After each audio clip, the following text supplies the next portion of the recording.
Do you think people do truly vote knowing that? I think you understand the theatre. I think you understand the economic arguments, but I think the vast majority of people have no idea. I don't think a lot of people know where the money comes from. They just think the government has endless money to solve their problems.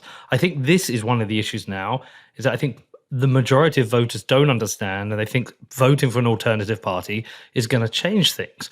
Whereas actually, it's successive administrations, whether it's the UK, Europe, whether it's US, Canada, whether it's Japan, Canada, that have actually successive administrations from different political parties that have done exactly the same thing to the money supply.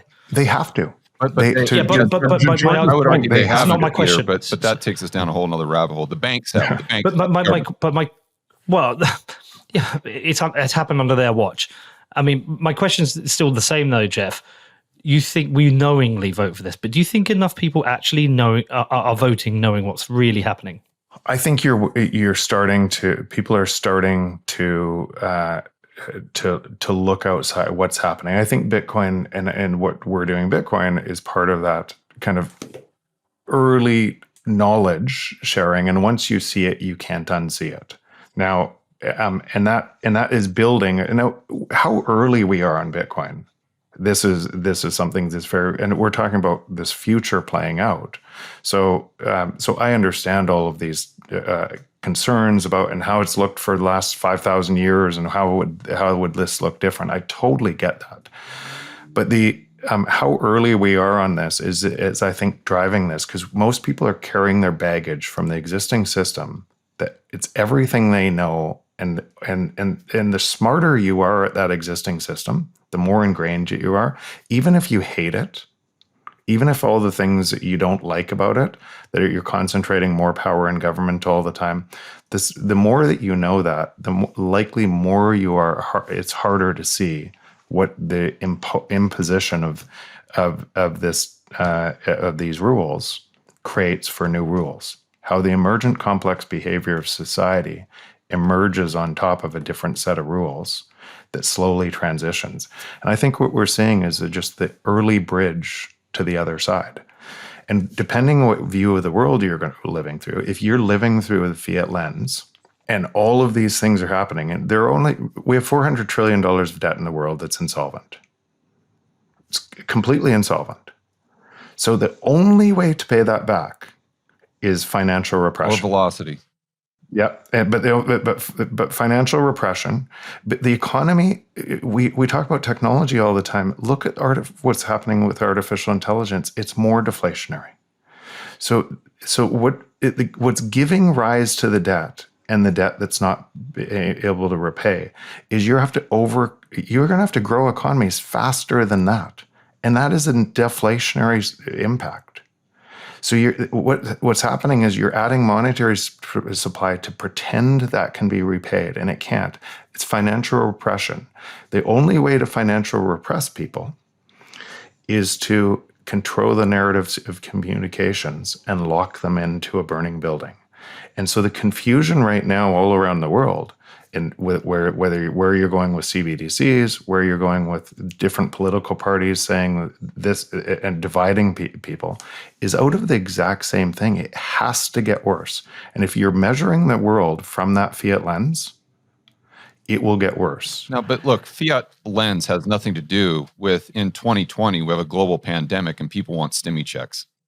So let's just assume that we're in the Bitcoin standard world, right? It's not going to eradicate war. It's not going to eradicate disease. It's not going to eradicate famine. We're human beings. We're imperfect creatures in an imperfect world. The shit's going to hit the fan. And what we've seen over and over and over again, when shit hits the fan, no matter how great your system is, people put that system on pause. Going right back to the Roman thing that we were talking about. How did Julius Caesar become a dictator? Right? It's because the shit hit the fan in Rome, and they said, yeah, let's go ahead in this republic thing. Let's go ahead and put it on hold for a moment, and we'll just give Caesar dictatorial power for the next 10 years because we have to.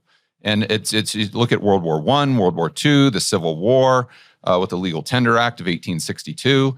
Again, look at what happened in 2020. If that type of thing happens again, regardless of what your monetary system is, people are going to want to kick the can down the road. People are going to want a quick fix. And if increasing the currency supply is that quick fix, that's what people are going to demand. They're going to take the pitchforks and the torches. Perfect. I agree with you. Perfect. That will happen. We know a whole bunch of monetary easing is coming. We know if they tighten this, that you're going to move into, they continue to tighten. Eventually, you're going to move into a deflationary spiral. You and I both know that. We know that massive liquidity is coming at some point, might be 10 months away, but at some point, there's going to be massive liquidity. In either case, Bitcoin is just a ledger. It doesn't care. All of this stuff going on that you're talking about, it doesn't care. It's repricing this. But we're talking about increasing the currency supply. We're talking about creating paper Bitcoin. No. We're talking about increasing the. We're right now. We're talking about increasing the currency supply. Because what will people do? They're not going to say increase the currency supply of Bitcoin. And P.S. If they did, good luck. They're going to say increase the currency supply to make sure I have enough money. Yeah. Which will transfer more power to governments. Which will those governments will be able to surveil you and do anything you want to be able to change it. And so that is going to happen in the existing system. You and I both agree on in the that. Bitcoin system. No, why in the Bitcoin system? Because if you have a global pandemic, Jeff, if you have World War III in the Bitcoin system, and the people in the government see creating more currency units as a solution, that's what's going to happen. If people are that scared shitless, they're not going to sit there and have some philosophical view about the monetary system. They're going to want it fixed ASAP, regardless of what the long-term consequences are. So this is where I think you're bringing your knowledge of the existing system and into the new, and not Bitcoin is repricing this system. It has 21 million fixed.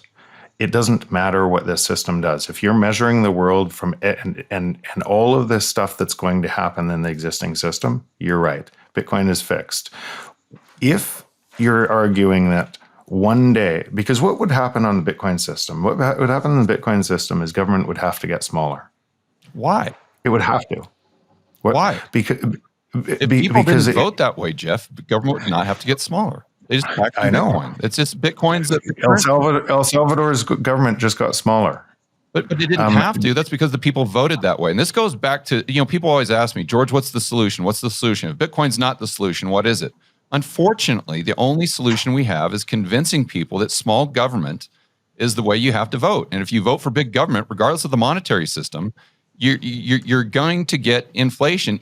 I would argue you're likely going to get inflation, consumer price inflation, even if you have a very limited or a fixed money supply or a money supply that grows very slowly. So what do you think? So right now, governments like El Salvador and others that are coming, what do you think is happening to people who are moving there and voting with their Bitcoin? What's happening is the economies are more prosperous as a result of being more fiscally responsible, and their government budgets are coming down as a result of that. That is what's going to attract my Bitcoin. I will just tell you, because I could move anywhere, and I just get up on a plane and go anywhere. I would not go to a place that is saying we're going to charge you 40% taxes to be able to carry on all this nonsense. I know a whole bunch of people in the existing system will, though. That's the point. This imposes a change, and it imposes a change from the bottom up to governments as well. It imposes a change on a systematic, emergent, complex behavior that you couldn't impose because people wouldn't do it unless you had a system that imposed that change. Okay, so again, when you get a crisis situation, even in El Salvador, and people see the solution as going off the Bitcoin standard, they're going to go off the Bitcoin standard. Or what they're going to do is the exact same thing that we did in 1862. They're going to say, yeah, we've got this gold stuff, and I realize you guys like that, but now what you're going to have to do is you're going to have to start taking these green pieces of paper. And if you don't, we're going to put you in jail.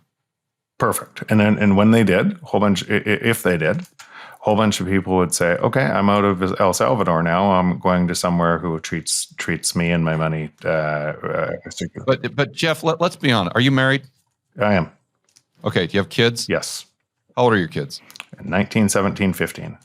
Okay, so I'm assuming they're in schools that they've gone to for quite some time. You guys have chosen those schools carefully. So why don't you move to El Salvador right now? So I've been there. I visited. Yeah. Your wife a big fan of El Salvador? What's Is your wife a big fan? Your kids a big fan of El Salvador? Yeah, they enjoyed it And they want to go to school there? So George, right you see now where I'm again, going with this, right?